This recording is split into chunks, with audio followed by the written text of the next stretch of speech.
Ali Samsudin Arsy, orang-orang pedalaman. Kami tersingkir dari pucuk daun, bisiknya dengan suara hampir tak terdengar, namun sangat terasa getir dan bergetar hebat ketika menusuk melalui daun telinga, merambah ke lorong saraf, dan otak menerimanya sebagai pengaduan paling memilukan. Kami kehilangan suara, lanjutnya pula. Hutan bergelombang dari dataran bukit memandang sapuan tipis di awan-awan. Angin mengantarkan sejuk. Hutan bergelombang bunyi kecipak, gerisik air di lumut batu-batu terasa hanyut dalam suasana purba belum tersentuh deru mesin.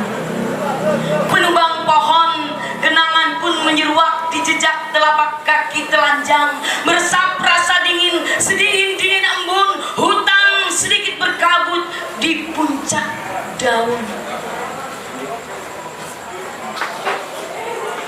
Lantas, mengapa harus ada yang tersingkir dari pucuk daun, sedang pucuk daun selayaknya menikmati dingin embun? Lantas, mengapa sebuah suara kehilangan gelombangnya, sementara suara selayaknya tetap menempati keheningan cuaca? Cuaca alam kami pun telah ditaburi racun. Mereka semakin sulit harus menapak jejak di bukit yang mana karena dataran bukit sudah kehilangan pijaknya. Orang-orang pedalaman semakin terkepung jauh ke dalam. Perampasan pun kian tersusun dalam kepompong waktu, melantangkan suara yang sangat kehilangan gema di hutan bergelombang, hutan kita. Terima kasih. Terima kasih Pak Presiden. Tentang orang-orang pedalaman, ada baiknya kita berbicara mengenai Ali Samsudin Arsy. Kita berbicara tentang Banjarbaru.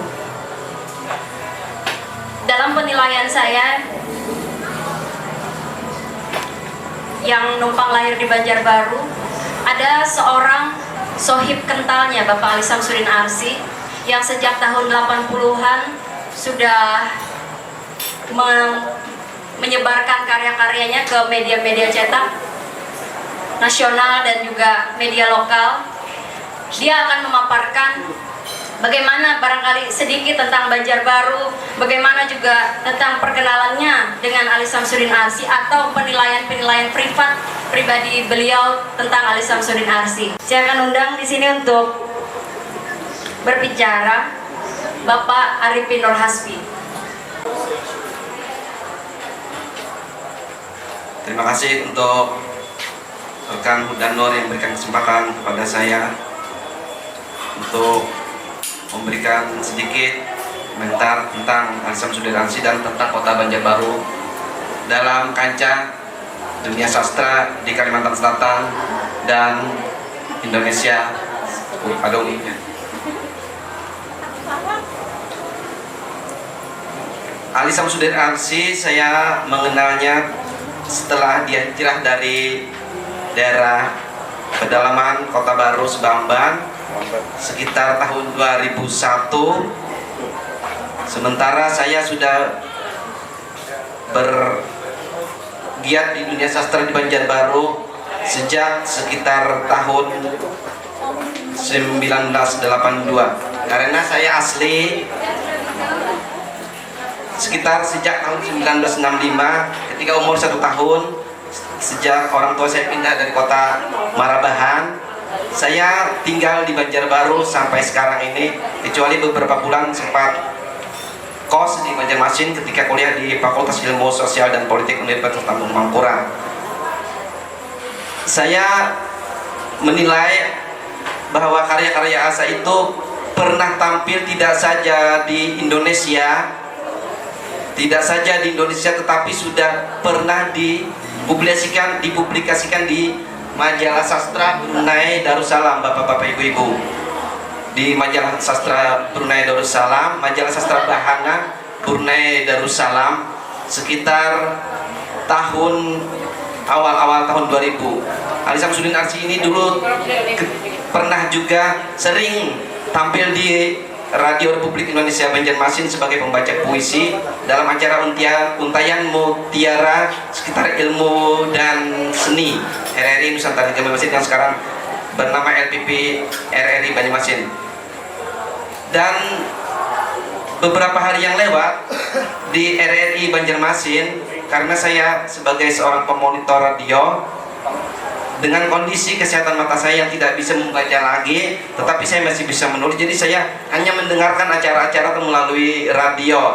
Artinya saya tidak, sekarang pun saya didampingi oleh teman saya Dr. Hemanedi Santosa tadi di sini. Jadi kemarin saya melihat ada salah satu puisi bahasa Banjar karya Asa yang berjudul Habang Biji Mata Manjanaki Banua.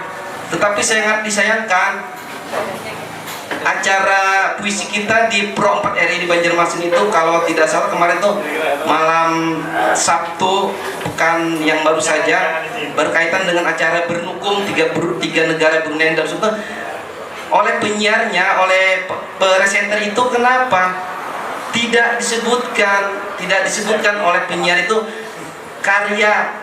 karya penulisnya.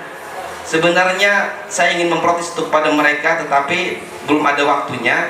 Artinya banyak orang-orang media sekalipun, sekaliber media RRI, penyiar seperti semacam tidak mengerti, sedangkan saya tahu, saya hampir hafal karya-karya Asa ini di mana. Kadang-kadang di Radio Suara Banjar FM Martapura dibaca, tapi itu disebutkan pada acara sastra. Dahulu Ali Samsudin Arsy ini bergabung dengan Kilang Sastra Batu Karaha Banjarbaru, sebuah komunitas yang sekarang mungkin sudah tidak begitu aktif lagi, walaupun orang-orangnya masih aktif eksis, seperti Pak Arsad Endradi, Pak Ali Samsudin Arsy sendiri, dan saya sendiri, Dul Hudan Nur, Nahdian Saabdi, psikolog di Sampang Lihum itu juga, dan beberapa lainnya. Sekitar 14 tahun dengan aktivitas penerbitan ontologi bersama yang disebarluaskan secara gratis saja, dan mungkin buku-buku itu dapat ibu-ibu, bapak-bapak lihat lagi di perpustakaan umum kota Banjarbaru. Banjarbaru adalah kota yang penting di dunia sastra Indonesia karena banyak sastrawannya seperti Pak Arsad Endradi dan lain-lain sudah mengelana dari kota ke kota melalui komunitas-komunitas, diundang ke Jambi, kemana-mana, dan saya tidak dapat menghitung lagi sejak lama.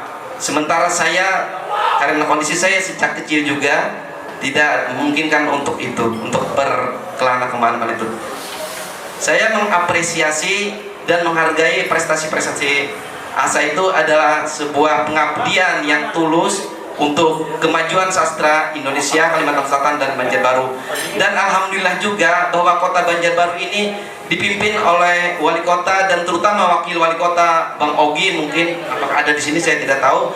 Artinya, dan juga Bang Benyamin, artinya Dewan Kesenian Banjarbaru itu adalah sebuah hampir susah ditemui di luar daerah lain, bahwa pemerintahnya itu sangat mendukung untuk kegiatan sastra. Maka begitulah jadinya banyak orang-orang yang datang ke Banjarbaru ini hanya sekedar untuk membacakan puisi di Minggu Raya. Sementara dahulu ketika saya masih sekitar SMA, saya alumnus SMA Negeri 2 Banjarbaru tahun 1993, SMPP 54 Banjarbaru dulu. Susah sekali mencari teman di Banjarbaru ini, dan saya hanya menulis bersama Asa itu, menulis di harian Banjarmasin Pos, rubrik Dahaga, dan itu hampir tiap hari secara apa namanya itu rubrik dahaga itu tiap hari dahulu di harian Banjarmasin Pos, kalau sekarang mungkin tiap seminggu sekali. Dan asa itu hampir setiap hari itu atau tiap minggu selalu ada karya-karyanya di harian Banjarmasin Pos. Padahal itu tidak ada honornya. Malah kita kan mengetik, kalau dimuat malah artinya kita yang beli korannya. Dan alhamdulillah sekarang dunia sastra di Banjarbaru ini semakin banyak peminatnya dari kalangan, semua kalangan, dari birokrat, seniman, rakyat biasa, guru, ya semuanya lah, tidak dapat berhitung, tidak dapat